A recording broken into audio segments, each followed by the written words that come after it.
2019 के बाद जो कश्मीर इशू का डायमेंशन चेंज हो गया था और इंडिया ने पूरे मसले को टेबल से उठा दी है। हमारे यहाँ पे जो है जॉब गवर्नमेंट जॉब्स के अंदर उनकी स्पेशल कोटा रखा जाता है ताकि इतने परसेंट जो है वो हमारी मिनोरिटीज को मिल सके, उनका मुकम्मल लेकिन अब दिल्ली से हिंदू उठा के मैं कश्मीर में आबाद कर सकता हूँ, जबकि ऐसा कानून में नहीं है। इंडिया को अगर कश्मीर में फौज वापस लानी है तो उससे पहले अपनी इंडियन असेंबली से बिल वापस ले जो पास करवाया था मोदी सरकार ने। आपने ये बात की कि मुसलमान के लिए अलहदा कानून है और हिंदू के लिए अलहदा कानून है। आप मुझे ये कोई इसकी ऑथेंटिक चीज बता दें। एक मिनट। और साथ दूसरे नंबर पे वहाँ पे मुस्लिम प्रेसिडेंट रह चुका है, 1 बार नहीं, 2 बार नहीं, 3 बार नहीं, 4 बार, ठीक है।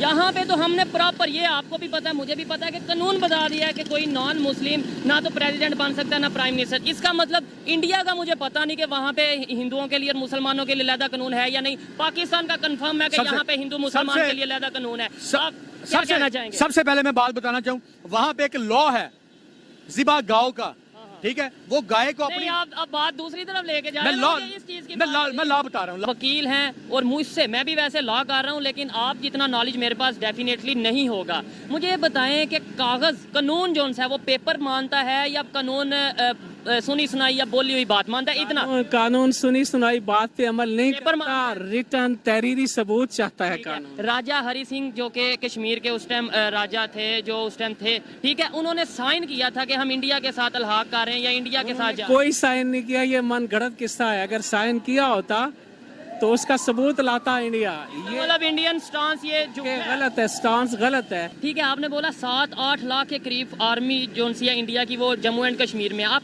थोड़ा सा ये बताएंगे इंडिया की टोटल आर्मी कितनी है? अंदाजन 20 से 22 लाख उनकी टोटल आर्मी है।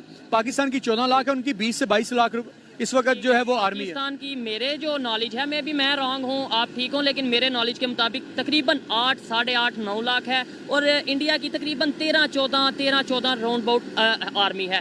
13 लाख में से 8 लाख वो जम्मू एंड कश्मीर में लगा दें, ऐसा पॉसिबल है आपको लगता है? कश्मीर का अपना झंडा क्यों है? आपका अपना जो वो अपना परचम है वो आपका अपना लहदा से है, तराना भी आपका लहदा से है, इसकी क्या लॉजिक है? ये आज मुझे इसकी लॉजिक ये है कि जी तो दोस्तों, मैं हूं सुहेब चौधरी और आप देख रहे हैं मेरा और आपका YouTube channel real entertainment TV. हम पाकिस्तान में आज तक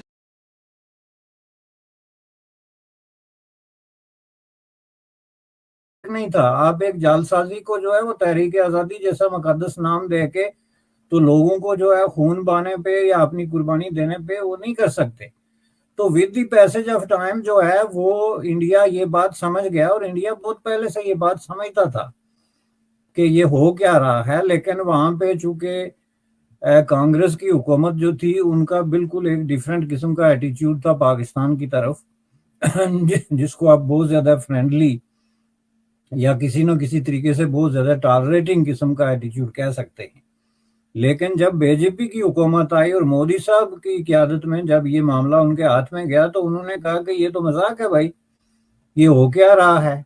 तो उसकी जो उनकी कैलकुलेशंस थी उसकी रोशनी में जो उन्होंने 5 अगस्त 2019 का जो काम किया वो अर्थ शेकिंग किस्म का काम था। उन्होंने मसला कश्मीर ही उठा के टोकरी में फेंक दिया। आपने 70 साल से कोई मोर देन $100 बिलियन आपने खर्च किए होंगे और मुल्क को तबाह किया होगा और अपनी मैशियत को बर्बाद किया, पता नहीं क्या क्या किया एक ऐसे मसले के नाम पे जिसको उन्होंने एक झटके से उठा के टोकरी में फेंक दिया और कहा आओ जिसने बात करनी है आके मुझसे बात कर ले। तो जवाब में बात करने के बजाय आपके लीडर अपने लोगों को लेक्चर देने शुरू हो गए मुजफ्फराबाद जाके के लिए आप जो है इंडिया के खिलाफ कोई बात ना करें। और ये इमरान खान के अल्फाज थे, आप वीडियो निकाल के इसी प्रोग्राम में चलाएं जिसमें उसने कहा कि खुदा के लिए आप इंडिया के खिलाफ बात ना करें, चूंकि कश्मीर करते करते हम पाकिस्तान से भी जाएंगे, हमारी सिक्योरिटी रिस्क पे लग गई है। तो इसका मतलब क्या था कि इमरान खान को ये बताया गया था कि हम इंडिया के खिलाफ जो है वो 10 दिन से ज्यादा जंग नहीं लड़ सकते। अगर इंडिया जंग करता है, हम कोई हरकत करते हैं और उसके नतीजे में जंग होती है तो हम 10 दिन बाद फारिग हो जाएंगे, क्योंकि हमारे पास ना पैसे हैं, ना पुर्जे हैं, ना असला है, ना वो चीजें हैं कि हम 10 दिन से ज्यादा चल सकें और कोई हमें कर्ज नहीं देगा बल्कि उल्टी पाबंदियां लगा देंगे। تو انہوں نے اس لیے لوگوں کو جا کے چپ کرایا، جس کی آپ کو ریفلیکشن نظر آئی کشمیر میں کہ لوگوں نے ایک بہت مسٹیریس قسم کی سائلنس، ایک پورا اسرار خاموشی اختیار کر لی. نہ انہوں نے جلوس نکالے، نہ جلسے کیے. اب راتوں رات تو لوگ نہیں ڈر جاتے نا کہ جی وہ پتہ نہیں ڈر گئے تھے یا کیا ہو گیا تھا. یہ ساری تعویلیں غلط ہیں، چونکہ گزشتہ 15 سال سے وہ پتھر مار رہے ہیں، گولیاں کھا رہے ہیں، فوجوں سے لڑ رہے ہیں، پولیس سے دست و گریباں ہو رہے ہیں. تو اچانک کیسے ڈر گئے تھے؟ یہ بات نہیں تھی، بلکہ ان کو شاک ہوا کہ یہ کیا what the hell is going on، کہ یہ اوپر سے ہمیں لیکچر دیتے ہیں کہ چپ ہو کے بیٹھ جاؤ ورنہ ہمیں بھی مرواؤ گے. تو یہ سچویشن جو تھی، اس کے نتیجے میں کشمیر نے ایک ایشو نے ایک بہت بڑا ٹرن لیا، جس کے بعد جو میری لوگوں سے باتیں ہوئی اس میں جو بڑے بڑے جوادری قسم کے لوگ تھے جو انڈیا سے بات کرنے پہ کسی طرح بات بھی نہیں کر سکتے تھے، انہوں نے کہا کہ اب وقت آ گیا ہے کہ ہم انڈیا سے ڈائریکٹ بات کریں اور جو بھی ہم نے لینا دینا ہے وہ ہم انڈیا سے بات کریں، باقی کسی کو بیچ میں اب لانے کی ضرورت نہیں. جس کے نتیجے میں آپ کو یہ شکل جو ہے، جو موجودہ شکل ہے، وہ ابھر کے سامنے آئی ہے. اور اس میں آپ کے سارے کاٹ پیٹ گئے، چونکہ اس وقت آپ بینکرپسی کے دانے پہ کھڑے ہیں. آپ کے ملک کا سب سے بڑا جو ذمہ آدمی ہوتا ہے وہ وزیر اعظم ہے. دوسرے نمبر پہ آپ کا کون ہے؟ وزیر دفاع ہے. اور اس نے پارلیمنٹ جیسے فورم پہ کہا ہے کہ ہم جو ہے وہ دیوالیہ ہو چکے ہیں.